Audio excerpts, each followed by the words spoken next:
Hi there, welcome to the newsroom, the place where we ask a lot of questions, generate some creative ideas, and hopefully tell some good stories. You know, I've been a journalist for a lot of years, and the thing I'm learning at Georgetown in the master's program is how I can use the skills I've used in journalism and apply them to other areas of communication. You know, journalism is changing a lot these days. Really, all areas of communication are changing. I think it comes down to this and this. So let's go find out what people think. So I'm here at the museum, which is an excellent place to ask people how they get their information today. Yeah, I primarily get all my news from the internet. So I have specific websites that I go on, and I get my local news on my local websites, and then I get the national news, and then I get the political news, and I get a pretty broad range, but all from the internet, because it's quick. Right. Okay, so how do you get your information these days? We read the newspaper. I do a lot of newspapers online. I also follow a lot of people on Twitter and a little on Facebook. Facebook is more for just keeping in touch with friends than really news. So Professor Garrett Graff, what's the one thing you want students to know about communicating today? I think the most important thing to know and to understand about today's communication environment is that everything is a conversation. It's not enough just to tell people, it's not enough to broadcast something. You have to be able to listen as well. Everything is about conversation. So Professor Bruce Harrison, how are crisis communications different now than 10 years ago?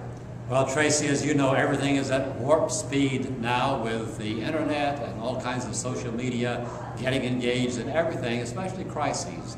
Well, we're back to four things that are always important in communicating during a crisis, and that is have fast, accurate, and I would say compassionate engagement with stakeholders. So we need to have conversations that are fast and meaningful. But how does a Georgetown professor teach all that to a group of students with a diverse set of backgrounds? I think we should ask IMC Professor Don Neal, the king of charts and graphs. It really revolves around three things. It revolves around what does the student bring to class? You bring your own experience, you bring your own ideas, you bring your own values, you bring your own beliefs.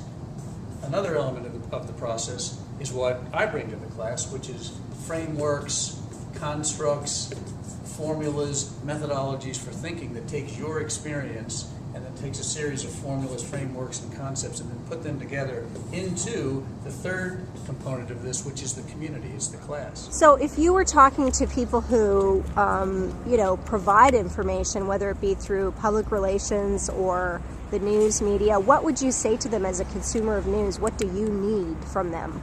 I just need, I want to make sure that what I'm hearing is more accurate based on facts and not, if it's opinion, it may be more clear that this is this person's opinion and not necessarily this is what is happening. Mike Krimpaski, what do you have to say about this?